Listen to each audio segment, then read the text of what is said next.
Nancy Pelosi est le premier président de la Chambre des représentants des États-Unis à s'exprimer au Parlement ghanéen. Avant son adresse, elle et ses collègues se sont rendus à Castles, d'où les premiers esclaves ont été acheminés à travers l'Atlantique. Notre délégation a été émue par ce que nous avons vu cette semaine à Elmina Casto. Nous avons vu des donjons où des milliers de personnes ont été grotesquement tuées.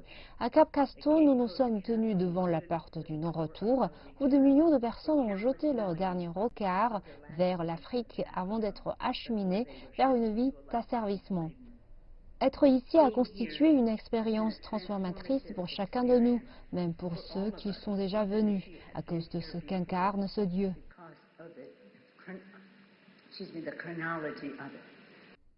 Nancy Pelosi a aussi exhorté le gouvernement ghanéen à renforcer sa relation avec les États-Unis.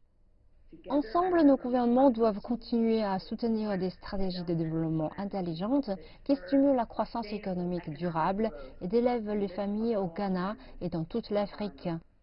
Le Ghana est d'ores et déjà un leader dans le commerce intra-africain, mais nous devons travailler davantage ensemble pour diversifier l'économie et encourager le commerce à travers le continent afin de créer la sécurité régionale et la stabilité nécessaire pour garantir la prospérité dans toute l'Afrique. Des législateurs ghanéens ont dit qu'ils étaient déçus que Nancy Pelosi n'ait pas parlé de la position du président Donald Trump sur l'immigration. Les États-Unis ont imposé des restrictions de visa à certaines catégories de responsables du gouvernement ghanéen. Et plus de 7000 migrants ghanéens risquent l'expulsion des États-Unis.